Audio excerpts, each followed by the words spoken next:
Hey, we're in lesson 48 today. This one is on polynomials. My textbook gives a good definition of polynomials. I'm not going to get into the formal definition of it. You can look that up if you really need to know. But a polynomial is just a way of showing an algebraic term, basically, an algebraic expression. You can have polynomials that are made up of different terms. The prefix poly means many, it means more than one.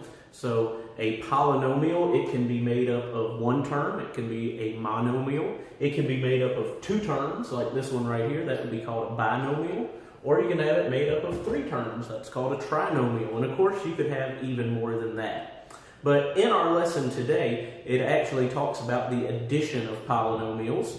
Now remember, in algebra, when we say addition, we're technically talking about addition or subtraction. Algebraic addition is a little bit different than what we're used to in simple arithmetic. And so that means that when we work with polynomials here, when we do addition of them, it can mean that we're either adding them or subtracting them.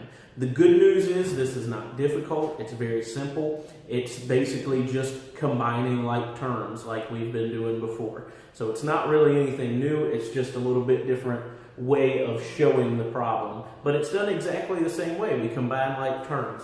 So if I look at my problem here, I have an addition problem where I'm adding a trinomial and a binomial. It's going to be very simple. I'm just going to put the like terms together. Remember, like terms have the same variables with the exact same exponents. So if we look at this problem here, we have x to the third, and we also have 2x to the third.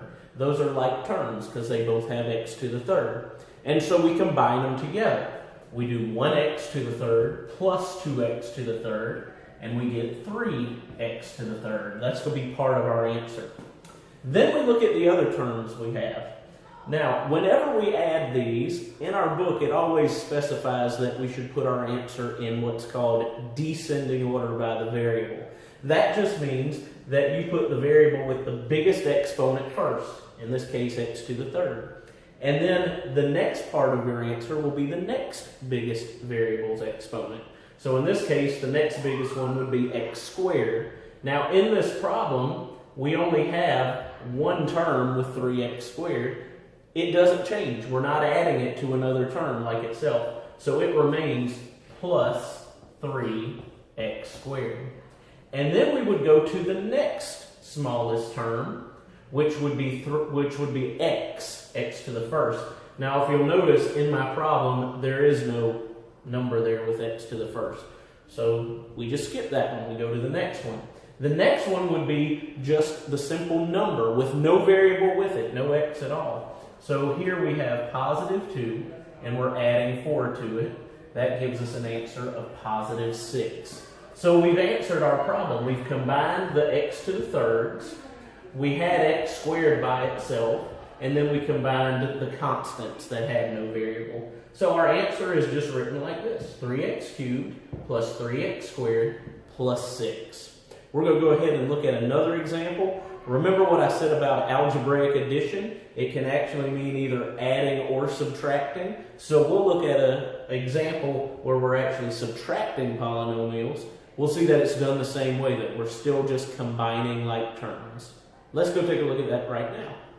All right, here we go. Here's our second example. I said we were going to do a subtraction problem this time. This time we've got a trinomial, and we are subtracting another trinomial from it. Now, here's the thing you need to remember. That first example was fairly straightforward. We were just adding the like terms. This one thing that can mess you up if you're not careful, we're subtracting this second polynomial right here. And if you'll remember, we've done distributive property before. The minus sign in front of the parentheses here, that minus sign has to be distributed throughout the entire polynomial. We don't want to forget that because that is really going to affect our answer. So what you need to remember is that minus sign, since it is applied to every part of this polynomial, it actually changes the sign of each term within it. So this becomes minus x to the fourth. This, in effect, becomes minus 2x, which is really plus 2x. And then this last one becomes minus x squared. So that's one thing you definitely want to remember Anytime you have a subtraction problem, remember that minus applies to everything. So we'll do it just like we did the addition problem, just don't forget that part. We're going to combine the like terms. Remember, we want it in descending order by the variable, so we'll start with the biggest exponent, which is x to the fourth, and we will combine 3x to the fourth minus 1x to the fourth. That gives us 2x to the fourth.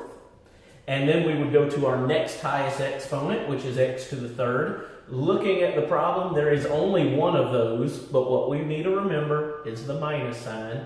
We're doing minus 2x to the third, which means it becomes plus 2x to the third. Our next highest variable would be x squared. There are two of them.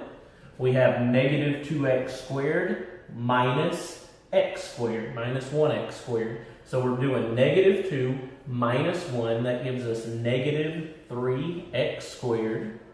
And then our next highest exponent would be x to the first, just x.